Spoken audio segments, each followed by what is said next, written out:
or not. Then look at um, how much control over the EQ you need. Typically, 3 to 4 bands is fine. I've never taken one of these preamps on a gig and been like, I need another EQ. I've never had to, other than my bass. My bass has its own EQ. And then I usually set these up the way I'm generally going to set them. And I don't really change them too much. I use them each for different types of songs or sounds, genres. But EQ wise, I pretty much set them all up the same because I want the same EQ setting, but I want the different sounds of the different companies, brand, 2 different sound ideas. You know what I'm saying? Those 2 different concepts. I want the same EQ because I want to be able to manipulate my bass with those 3 EQs I laid out, which allow me to do everything I need to do from my bass. I just want those to add whatever those companies' tonal characteristics or sonic characteristics are. Same way like a modeler takes, you know, does his thing and emulates those. So um, I would I would say then you want to identify what do you want, a frowny face or a smiley face, or do you want it flat? Because those are pretty much your options. Now the degree of which you do so, it because you can have it like this. Like look at the one on the screen here. You can have it flat and just you say I don't really want to change my sound too much. Let me see. Get these back to 0. Now let me do it on here. Which one we want? This one. Nope. This one. So you can say I literally just want to get I literally just want my most of my bass sound, but I want to be able to just cut some things because sometimes you don't actually have to boost anything. You can just cut stuff. So you can just cut around 500.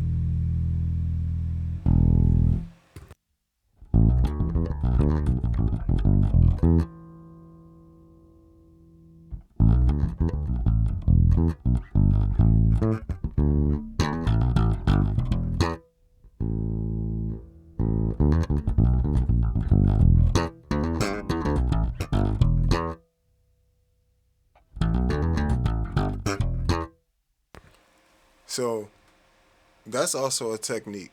You know, you don't have to boost and cut. You can just cut or you can just boost. Say, I just want to add some booty. I'm going to boost around 40, 50.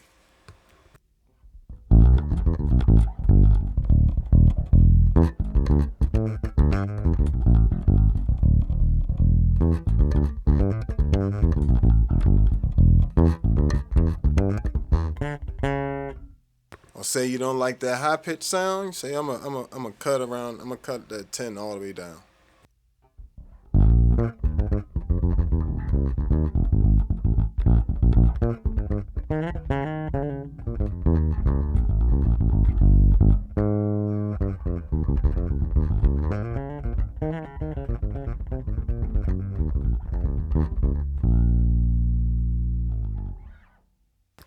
So yeah, um, boosting and cutting definitely works. So let's do this. Let's isolate some frequencies real quick. Turn everything off.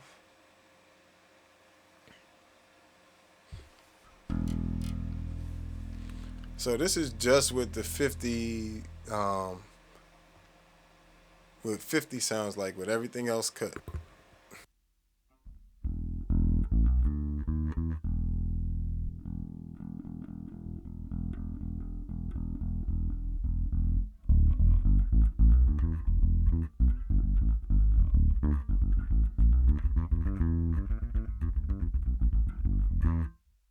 So it's that part of the frequency.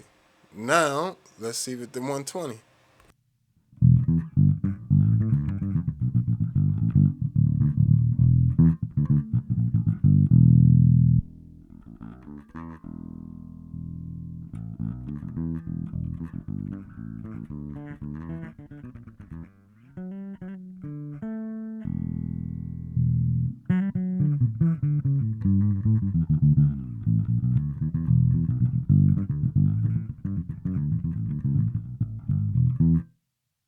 And around 100 is another reason why it's a good frequency to boost a little bit on bass.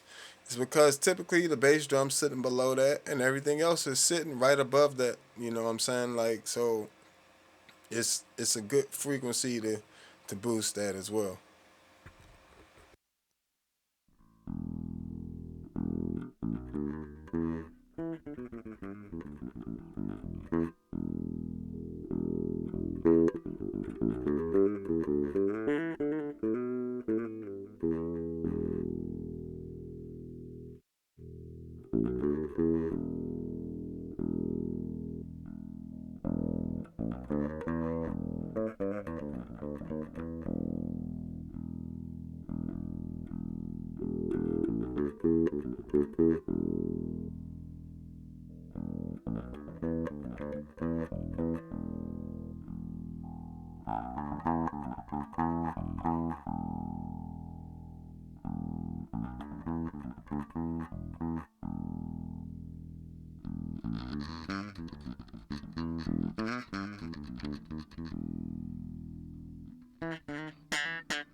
So there you got to kind of really hear the difference between the different frequency ranges, like, and what part of the sound it is.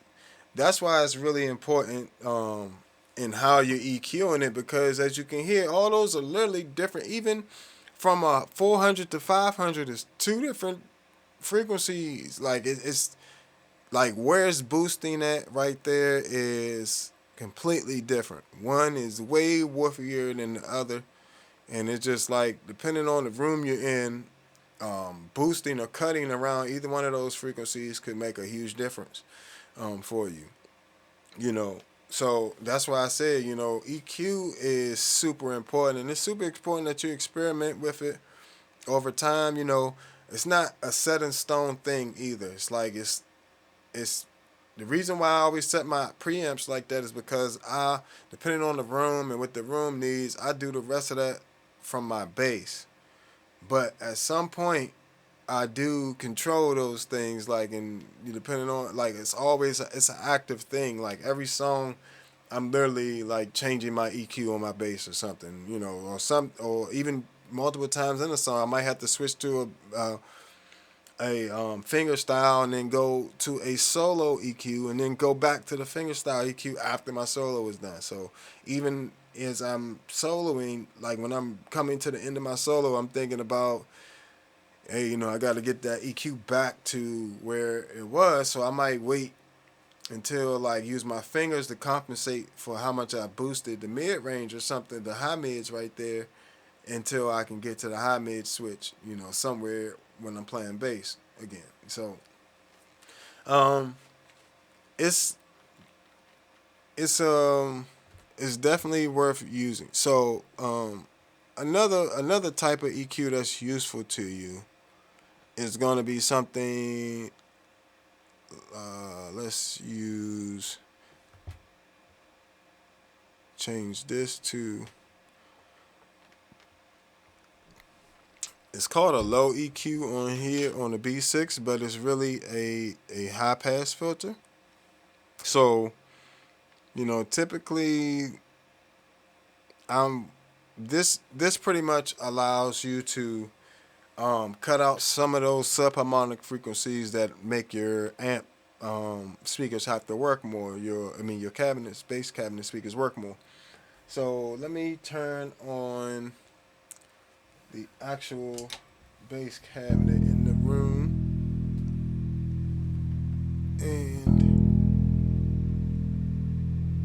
let's not use this one. Let's use, because there's one on the Magellan as preamp as well. So I'm gonna use this as a good example. Um, so let me see. Let's give it some booty. All right. So we're gonna come through the Zoom mics, but I'm gonna turn up. I'm gonna play a little bit, and then I'm gonna start